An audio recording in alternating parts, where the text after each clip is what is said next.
What's up, everyone? Welcome back to the channel. It's your boy, Shane Rowe. Guys, grab your yardage coffee, hit that like button, and hit that subscribe button, and let's get caffeinated. Does anybody want coffee? Who wants coffee? Guys, I know you're as disappointed as I am. I swear, the first 5 minutes, I thought we were about to win the league next season, and then 5 minutes after that, the whole world came crumbling down. Um, in the third game of the preseason, we lost against Arsenal, but it's not so much the loss that's got me a bit annoyed, guys. It's the injuries. We finally got Hoyland looking like an absolute monster in the first. I don't even know how fast the goal was, but he just bullied his way into the Arsenal 18-yard box. Go Razmataz. Go Razmataz. Hoyland in the penalty area, gets the shot in and scores. And just slotted it right home through the goalkeeper's legs. It was beautiful to watch. And after that, I thought we were about to win the league, man. And 5 minutes later, he was on the floor, and as of right now, we believe it to be a hamstring injury, but nothing has come out.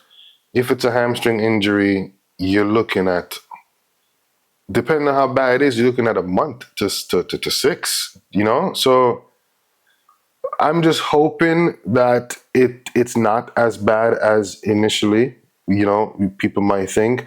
But to add the insult to the already injured, Lenny Yoro, our second signing of the window, has gone out with another injury.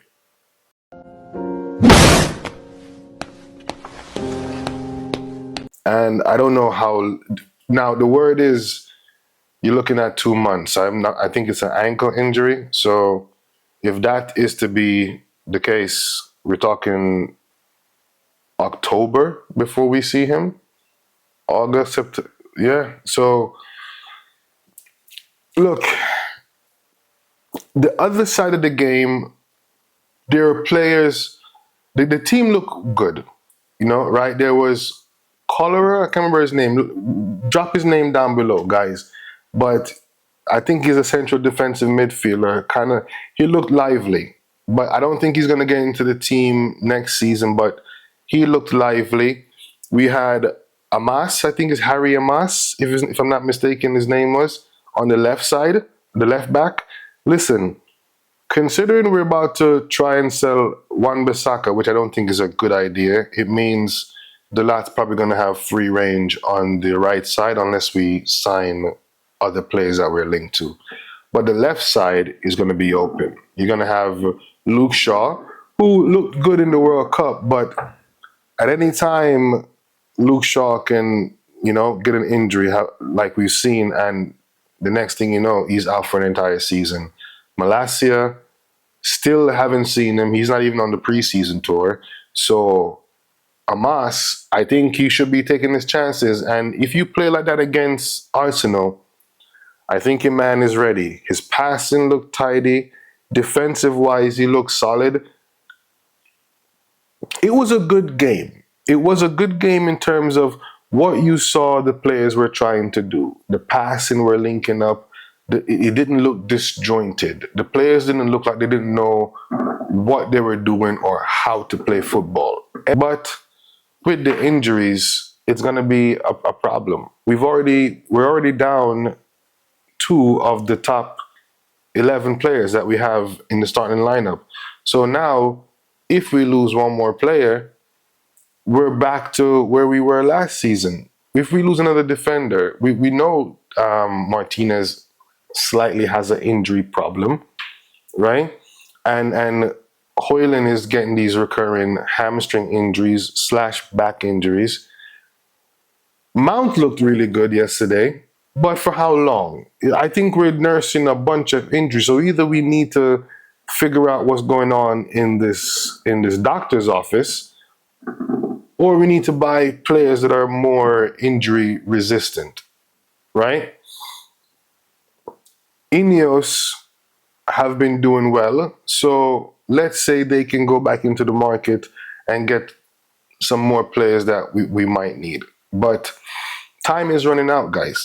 We have Real Betis coming up in a few days, and then the biggest game of the preseason against Liverpool, which at that game there's no preseason. We're just playing Liverpool, and you're going to see either Liverpool with a new manager doing the thing, or we're gonna go beat them up. So there's no friendlies when it comes to this game. So we're gonna really see where we're at.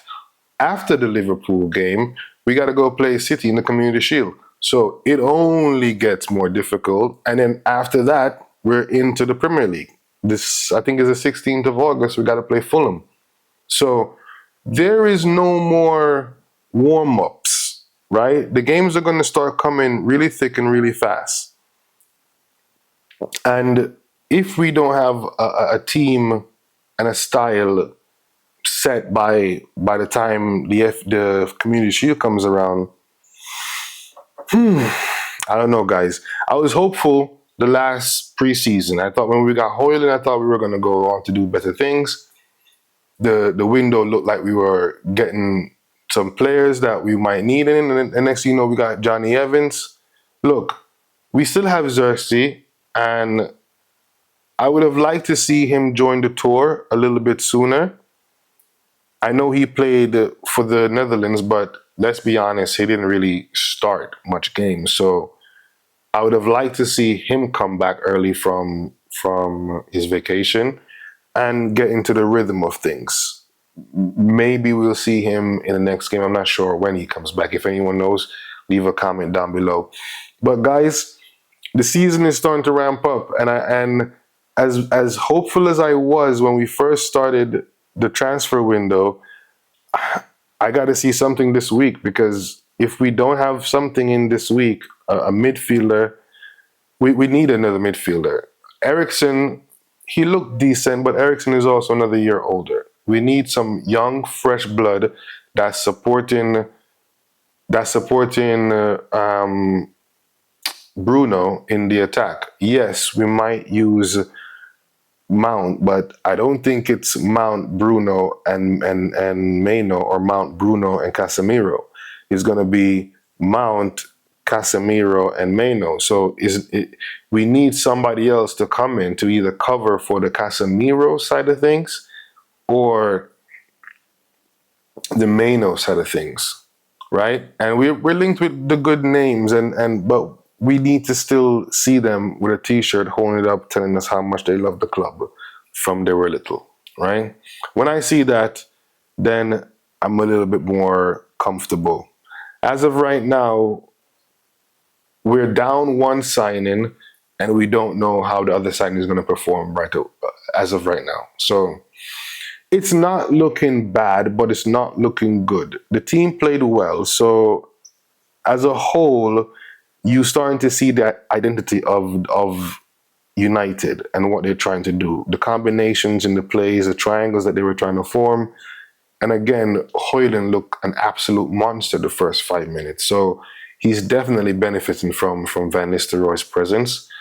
And hopefully Rashford can refine his form. Ahmad is still there doing his thing, and he looked lively as well too. This is probably his best season to try and break into the team. The left side is going to be Rashford as of right now. The right side might be Garnacho. But if Rashford doesn't perform like last season, then you assume Garnacho is going to shift over to the left.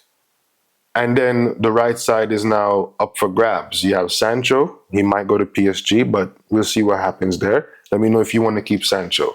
I would much rather cash in on Sancho and try and get something a little bit more decent in the midfield area. We have Ahmad, we have Garnacho, and we also have Anthony.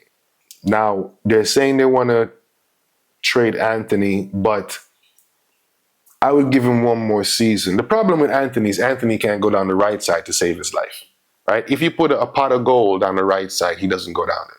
He's going to cut to the left and try and whip it in. And if he's lucky, he hits the bar. So there's competition, but there's also it's also up for grabs, you know? So there are places that's there, but we need to solidify and reinforce this team. The spine of the team, the bench needs to be better. There's still a few weeks left in the transfer window. Let's see what happens, guys. But I am hopeful. I am hopeful. We'll leave it there for today. Like the video, comment, and don't forget to subscribe. Thank you for watching. God bless you, and GGMU. Peace.